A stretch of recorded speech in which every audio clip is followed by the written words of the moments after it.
Hey everybody, welcome. I am here on our Business Spotlight series with Eric Hougland, a process resource. Eric, how are you doing today? I'm well, thanks. Awesome. So tell me a little bit about process resource. What do you guys do? Who do you guys serve? Sure. So, Process Resource is a small family business, and we sell machinery, spare parts, and technical services to the food processing industry. Some of the largest tomato and fruit processors in North America. So, if you've eaten a pizza lately, or served your kids a pouch of applesauce, or a fruit cup, or something like that, you've likely ate off of a machine that touched your food. Oh, very cool. Yeah. Very cool. What very unique business. What got you into that? Sure. Yeah, my dad actually got into the business to pay for his college education. So he would work in the summers in a tomato factory, Okay. make enough money to pay for college, and then do it all over again. And so he's been in the business for 50 plus years.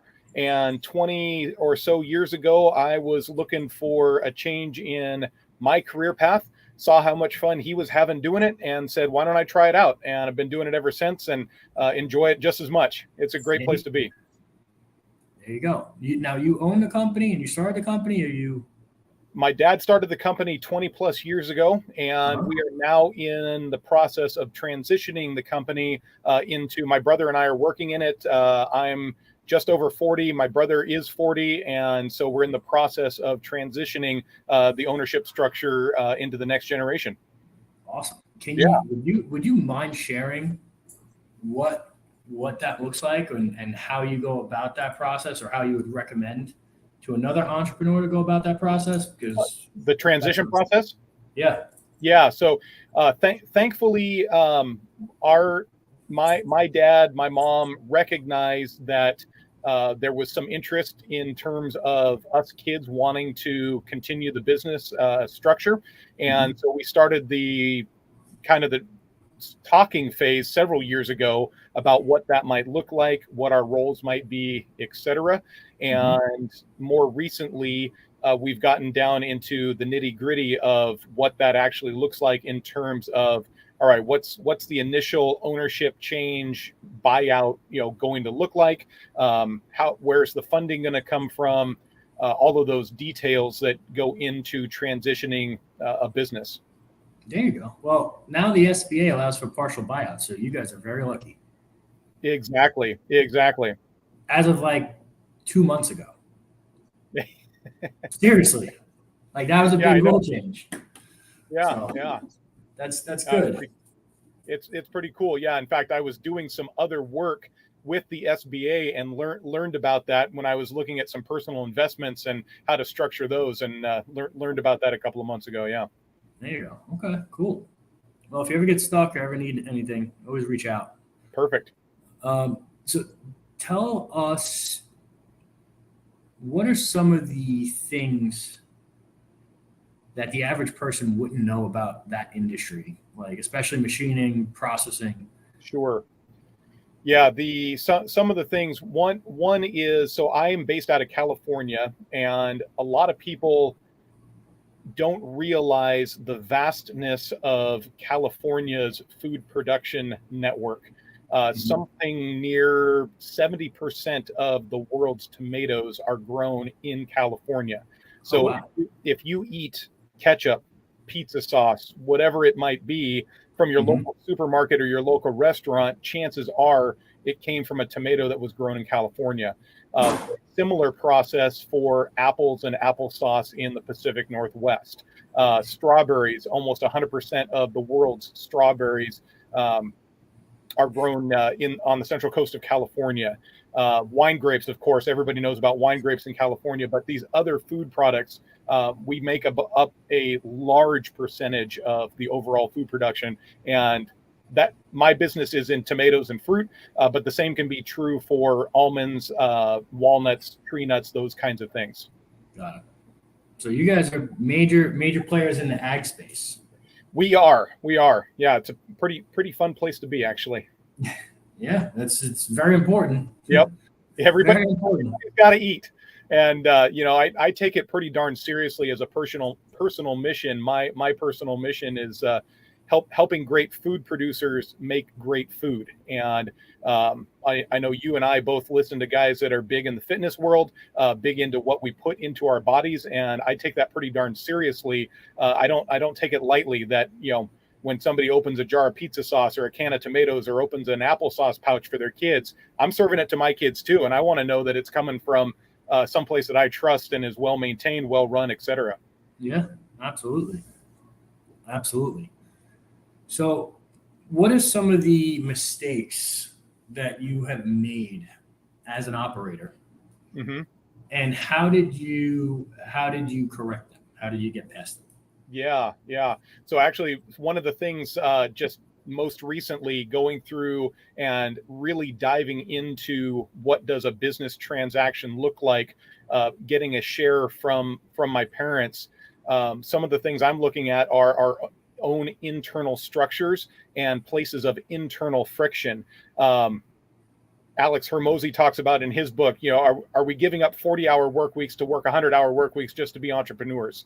And that doesn't sit well with my brother and myself. So we're really looking at those internal friction points and how do we clean up that efficiency and make our lives a little bit easier to communicate, to manage, etc. Nice. Where did you start? When? Where? Oh, where? Yeah, where? Where? So I've been in this business. I've been in my family business for close to 20 years. And I think I just have a natural gift of spotting those kinds of inefficiencies and places of friction. And I also think I have a pretty decent gift on looking at and seeing how to clean those things up. So those operational inefficiencies have been things that I've been working on my entire career with our family business, is just trying to streamline things, get things cleaned up as frictionless as possible. It's that's part of the fun about working in the machinery space. When theory meets reality, you can only remove so much friction. There's things that are just going to be there no matter what. What give everybody a look into what are some of the keys to working in a family business, right? You're second generation. I know in the past, I've spoken to a lot of entrepreneurs. Sometimes there's stress. Sometimes it drives people crazy. Thanksgiving, Christmas, all the holidays can be a little awkward sometimes. Yeah. So give us some, like, the top keys to working with family. Yeah. So my dad, I really am grateful for his mindset and what he brings to the table when it comes to interacting with people, and especially his own family. When he brought me on, he was very clear that while family business needs to be family business, we all want to gather around the table at Thanksgiving, and we all want to gather around the table at Christmas and Easter and whatever it is, look each other in the eye and have a smile on our face. And if we can't do that, we're not doing something right. And so I've really internalized that and ingrained that in my own function within the company. Is if I start to push back because I think I have a better idea and I run up against the brick wall, then I back off and say, I don't need to worry about this today. I can worry about it some other time, but I don't need to fight this battle. I still want to be able to have my dad interact with his grandkids. I still want to be able to share a beer with him at a family picnic, whatever it might be, right? And that takes priority. There you go. Okay, so it's about mindset. It is. Yep. And accepting that each one of us brings a different skill set to the business. And that's one of the things that I've really been working on over the last year or so, as we've been really talking into the details of the transition, is recognizing that each one of us has a special skill set, and we all don't need to have each other's skill sets to be successful. That it really does work like a baseball team or a football team. We all have a position. We can all play that position, and I don't need to be worrying about playing your position because you've got it covered. Yep. I love it. Yeah. I love it. And this business has been around for 20 years. Correct. What do you think? Because that's abnormal, right? Yep. Like that's not the average. Exactly. Most businesses fail in the first 2 years. Yep. Mainly due to cash flow. Yep. You guys have been doing this for 20 years. Yep. What do you think are some of the separators there? Like, why do you think you guys have been that successful to stay open and provide a service for 20 years? Yeah. and some of those other metrics that people talk about in terms of total revenue, revenue per employee, some of those things are also outsized of the general norms that we talk about in terms of small business and metrics and things like that. So that definitely, as somebody who's looking at becoming the next generation operator, man, I am looking that square in the face and saying, how the hell do I not break the thing that's working already? Because you're right, 20 years is a long time. Having the revenue numbers that we do, those things are special, and not everybody gets that. So I'm very cognizant of that fact. One of the things I think works for us is that we are, one, committed to making our customer experience the best it possibly can be. And people accept and acknowledge the fact that we have a ton of experience inside of this industry. And so when we walk into a factory, in fact, the other day I walked into a factory that I've been going to for almost 20 years, but I walked into a section that I don't normally go into because somebody in the factory wanted my feedback. So one, we've built a ton of trust inside the community. Number two, I was able to walk into that place that I hadn't seen before, and everybody in the control room of the factory understood that I knew something about the factory that maybe even they didn't know about. And so they could recognize very quickly that I've got a sense of scope and knowledge around what exists that maybe they don't even have. And so that goes a long way in terms of customer experience, providing value, et cetera. Nice. I love it. Where do you see the company in a year, in 3 years, and 5 years? Yeah, so that's something that my brother and I have actually been talking about. So this year specifically, I made it my mission. We had never had quarterly meetings inside of our business before. And so I really made it my mission to at least start a quarterly check-in with the quote unquote leadership team, which is literally my mom, my dad, my brother, and myself sitting around the family kitchen table talking about business. And that's usually a 2 to 4 hour discussion these days. But everybody gets a chance to put in their input. My mom does all the financial bookkeeping stuff.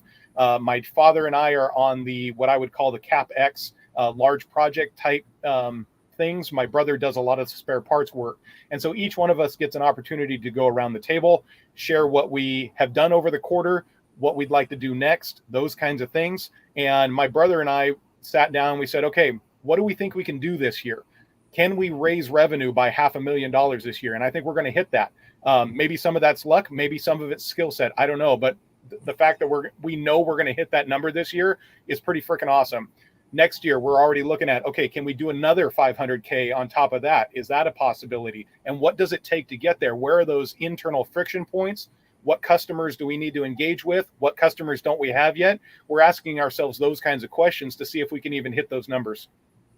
Nice. How much of the business is repeat? Like, so I'm sure the service is pretty steady, right? Correct.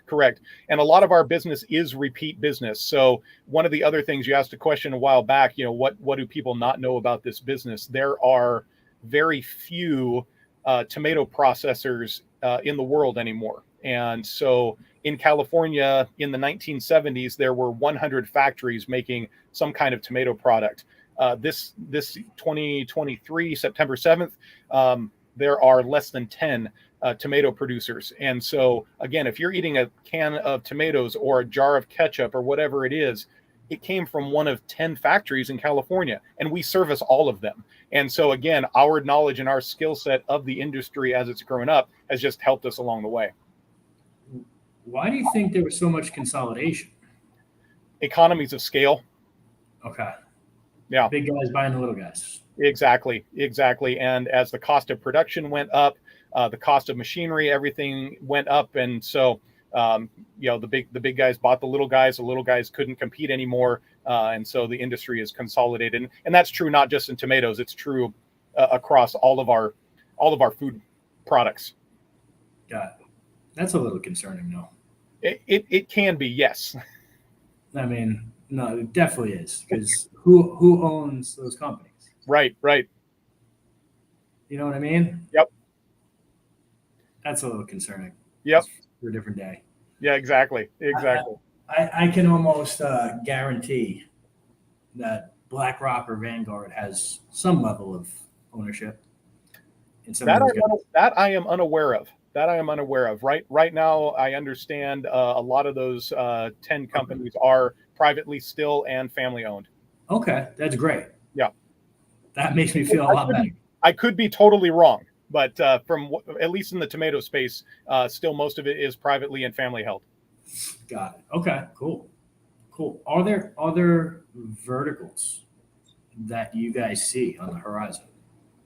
That is something that I am really looking at currently. Alex Hermosi talks about this all the time. How do you sell more to the customers you already have? Meaning, how can you add verticals into that customer space, or where are some other places that we haven't even scratched the surface of yet? And so, one of my goals, again, looking at how do we hit a revenue number right now that's just kind of a ethereal pie in the sky goal of ours. How do we actually accomplish that? And so those are some of the things I'm looking at. Honestly, I don't have a good answer at this point, but certainly something I'm paying attention to.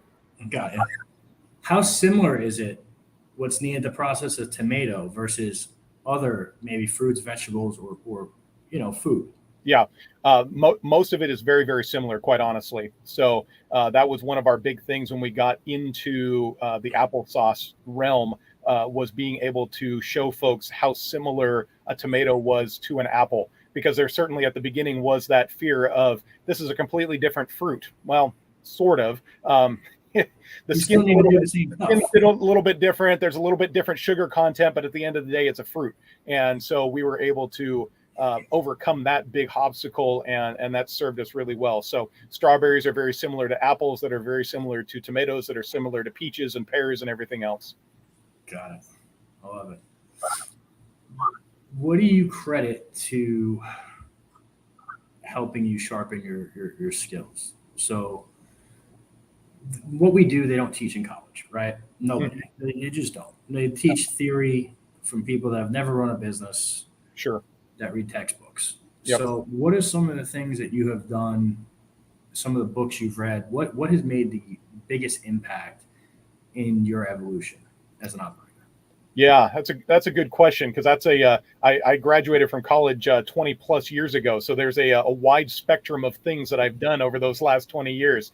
I did take a lot of business classes in college, and you're right that it came down to a lot of textbook reading and not a lot of application. I would say, thinking back to my college days, I finished my college career taking a lot of night classes, not because I wanted to take night classes, but because they were taught by people that were actually working in the industry.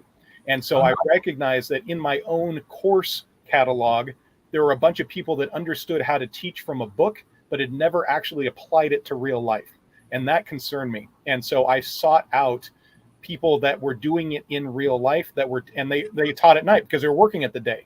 So I had the opportunity to go on some really cool field trips to some really cool factories, because I was taking classes from guys that worked at those factories. And that was really, really amazing.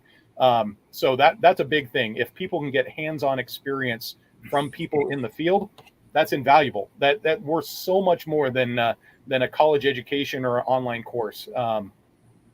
More recently, I've been really locked into and working on my own personal development in groups like the Arete Syndicate, reading personal development books, and listening to other people that are doing something maybe ancillary, because business is business at the end of the day. And what can I glean from other people's businesses that I might be able to apply to my own?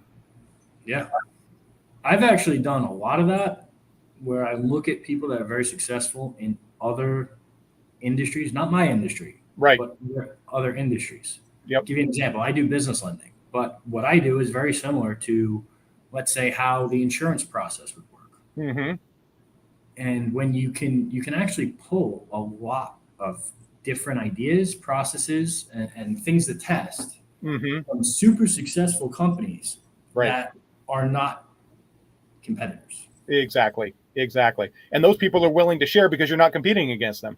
Exactly. And you'd be shocked at like how much you can get from the processing, from sales, right, to retention, the follow-up, all of that stuff is there. Yep. And so that, yeah, as again, going back to your previous question, what am I looking for towards the future? Those are the kinds of questions I'm asking. This is why I'm here with you today. This gives me an opportunity to talk to somebody that I don't normally get to talk to, and just having those kinds of conversations with people is pretty amazing. I talk to the business owner, the owner of my gym, all the time about business stuff. Yeah. He doesn't care about food processing, but at the end No. of the day, we're talking to people.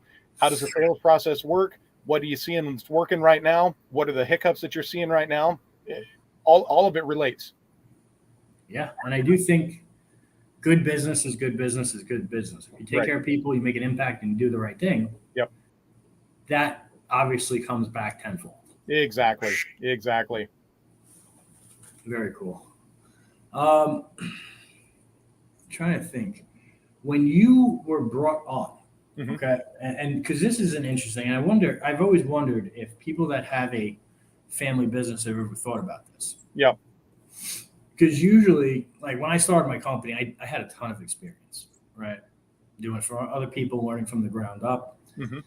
and playing multiple different roles.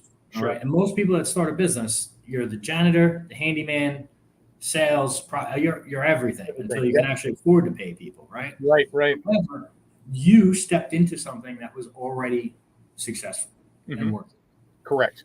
And my question is this: where did you start? Because there's other operators that listen to this that want to know how to ease in their sons and how Mhm. to do things the right way without, one, being accused of nepotism, and two, right, Yep. get them the training, the education, everything they need Sure. to eventually run that. Like, I'm sure you weren't put in a senior position right away. It doesn't sound, just how you speak, I couldn't see that. Yeah. For sure. So Yeah. So to answer that question, one, my father was very keen on making sure that my brother and myself were not being groomed for the next generation.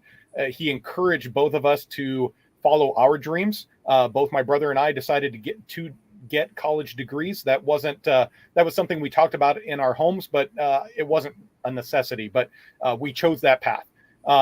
I have an engineering degree. My brother has a degree in sports medicine, and he was following a path for physical training and those kinds of things, physical therapy, etc. So he doesn't even have a background in food or anything like that. It wasn't until I showed interest in the business that my dad decided that he would even take a look at me. But I was already doing some other job, and he told me that I needed to continue in that role.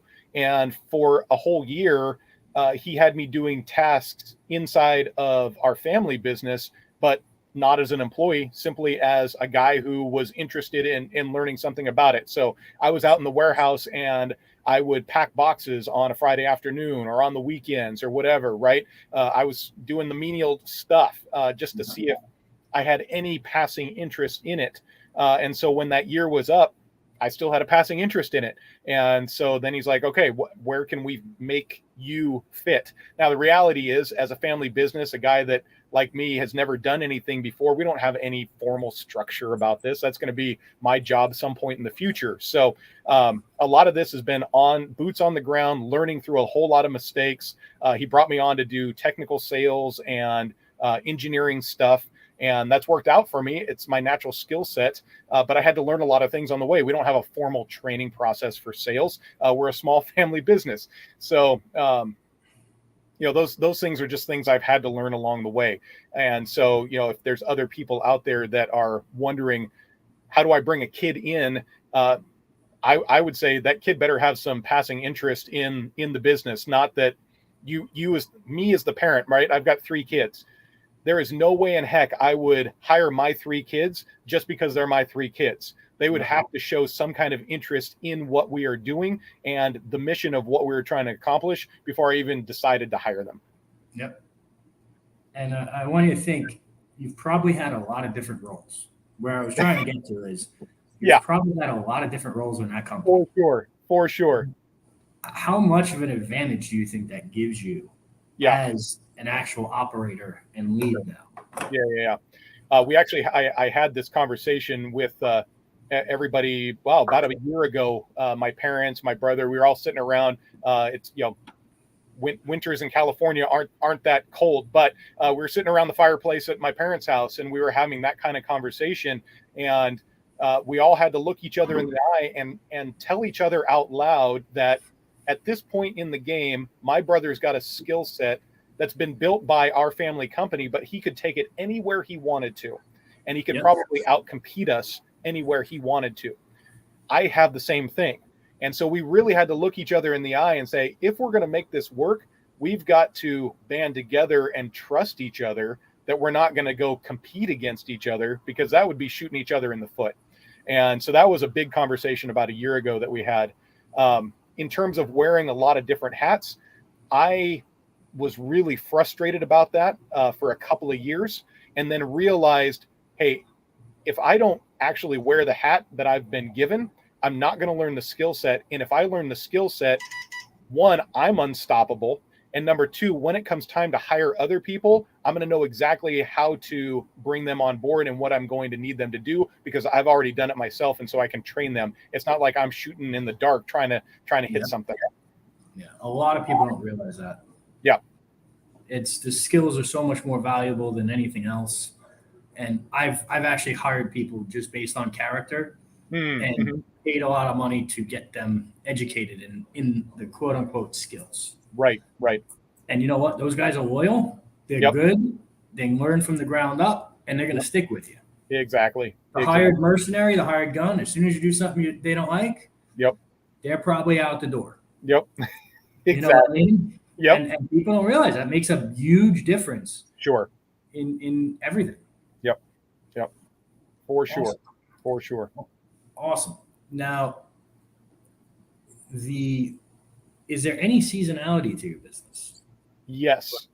Okay. Yeah. So there's seasonality every single year. Of course, we're in the ag industry, and so there's a seasonality every single year. And then there's seasonality, just like the housing market has a cycle. The food market has a cycle. And so seasonally, the tomato industry specifically is a 100-day season, starts about July 4th, runs about 100 days. And so there's the processing season, and then it rolls into maintenance season. Beyond that, then people are looking at, okay, do I need to buy more equipment? So, do I need a CapEx project, something like that? Or do I simply need to improve the structure that I've already got? And thankfully, we are dialed into all of those. And so we can support the industry, I think, in a unique way, because we have a general and a good understanding of all of those processes. You guys sell equipment too, like big ticket sales? Yep, for sure. Really? Yeah, we are we're a North American agent for an Italian food equipment manufacturer, and so we sell large ticket, large CapEx projects to people. In fact, we're just finishing one up in Eastern Washington, and then one's going to land here in about a week in California for another applesauce project. Oh, that's cool. Yeah. There you go. Yeah. I love it, man. Is there anything or any questions that you feel I didn't ask that I should have? You asked some really good questions. Let me think for a minute. Or is there anything you want to tell the audience, because this is live? Sure. That you haven't? I mean, you crushed the answers on the questions. Very good. Very well. This will make the podcast. All right. Fair enough. I think a closing comment would be, I know that there's some things going around in just in terms of do I eat or do I not eat something that came from a processed food source? And I'm going to say straight up right now, I do look at the labels on products for sure. That's an important thing to do, and I'm very cognizant about what I put in my own body and what I buy for my kids. I would say, to an earlier comment about, do I need to be concerned about applesauce, tomato products, those kinds of things? I think we're still in a pretty safe spot. The people we work with are committed to quality. They all recognize that they are serving something that we put in our bodies. And just from my experience, they are wonderful people to work with, wonderful people to have in our network. And, we're all committed to serving you, the customer, something worth eating. That makes me feel a whole lot better. Oh, that's great, man. So, hey, Eric, if somebody wanted to reach out to you, someone to ask you questions, or if somebody wanted to work with your company, Yep. how can they get in touch with you? Yeah, so I'm on LinkedIn at Eric Hougland, and I'm also available. Our website, processresource.com.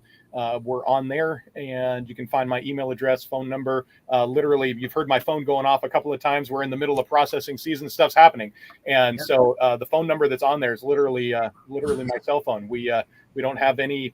It's a live person. Whoever you call in the company, they're going to answer the phone. There you go. I love it, man. Yeah, I love it. That's a great customer service. Well, guys, hit up Eric. Absolutely. I think Eric crushed it today for sure, like a tomato. And I love this. This is an awesome spotlight. Thank you.